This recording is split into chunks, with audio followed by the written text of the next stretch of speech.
I hope you're doing well. We've got a brand new video for today. We're going to be talking about my new daily driver. Don't worry, I did not get rid of the Mustang. That is still here. It's not going anywhere. I got plenty of videos planned for that as well, coming very soon. So if you've been watching for a while, don't leave, don't unsubscribe or anything like that. I'm rebuilding that entire car, dumping way too much money into it. So stay tuned for that. And today we're going to be talking about this, why I got it. We're going to take it for a little bit of a spin. I've put about 4,000 miles on it so far, and I'm going to give it a little bit of a review. So let's get straight into it. All right, we're in the car now. We're going to go for a little bit of a drive. This is going to be a really quick video. I just wanted to touch on, a lot of people, I did post this car on my Instagram, so I'm sure people were a little bit confused on why I have it and whatnot. So I'm going to talk about why I got the car. Basically, I had a Crown Vic, but now I got a new job and I drive 40 miles to work and 40 miles home every single day.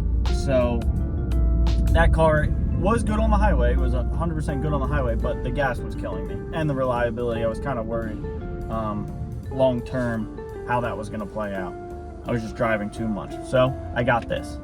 So I'm going to start off with just talking about some things I like about the car so far, and then some things I don't like about the car. To start, I think the car looks great. I love this interior. This is the A-Spec, so I did, pay a little bit more, but I just thought for what you get with the A-Spec, it's worth the money. So right off the bat, I just like the way the car looks. I like Acura. I think their styling's good. 2, reliability. Can't argue at that. Next to Toyota, which Acura Honda might be second, but hopefully this car, proves that.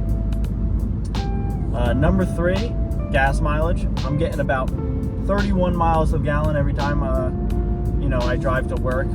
It's about probably 30 miles on the highway and then 10 in the city driving, and I'm getting about 31. So not too bad at all. It definitely saves me money there.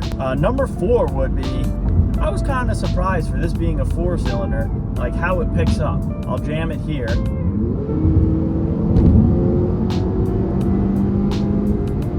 For being a 4-cylinder, I was kind of impressed by that. Coming from, the V8 world with my Mustang, I was impressed by that. I thought this thing would be a turd, but it definitely surprised me. Number 5 would be, this car really doesn't need to be modified. I'm not going to touch the motor. I did think about doing some exterior stuff, like a front splitter and a couple things, but really, and get rid of the chrome, and that's really it. I mean, I don't plan on doing a whole lot with this car. It is my daily driver. So I just like having a car now that I can get in and go wherever I want and not have to think about, oh, if I break down at this point, what am I going to have to do? It's nice just getting in and driving. Number 6, it is an updated car. This is a 2020, so it has the Apple CarPlay. Did come with the remote start. I don't know if all of them do, but this is used. It had 30,000 miles on it, so whoever had this car before did have the key fob with the remote start also attached. So that's pretty much everything I love about the car. I don't know if I mentioned, but on the highway it is extremely smooth. It's just a really good daily driver. I don't have any complaints there, but I do have a complaint, and you'll hear it right now.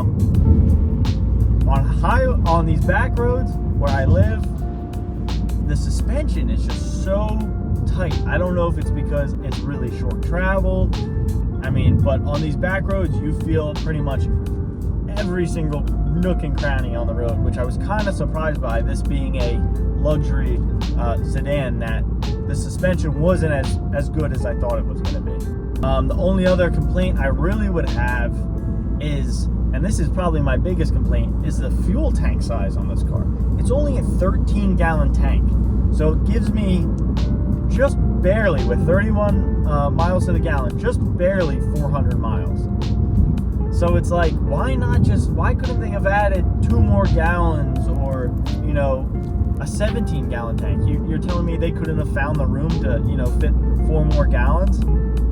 That, it really bothers me. I can barely get through a week without filling this thing up, which kind of sucks because, I feel like I'm at the gas station every day, and this is supposed to be, an eco-friendly car. So that's honestly my biggest complaint next to the suspension about this car.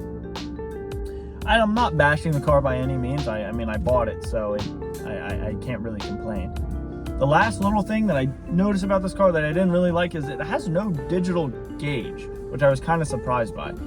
I don't mind the analog gauge, but I was kind of surprised with this being a 2020 and luxury version of Honda that it didn't have the digital gauge, which I know the Civics have the digital gauge. I don't know. I've never had one before, so I'm not really complaining about it. I can still see how fast I'm going without it, so I'm not really too worried about it. But I thought it is a nice feature to have. But overall, the car handles great. I really can't complain. This is going to be a really short video. I just wanted to explain a couple things and give my opinion on the car so far. But I love it. I mean, I don't regret my decision at all.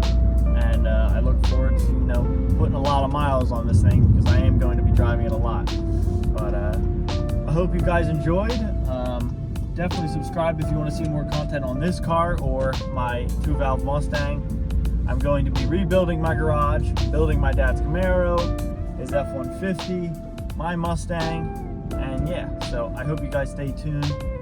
Like always, thanks for watching, and I hope you guys have a good one. Thanks.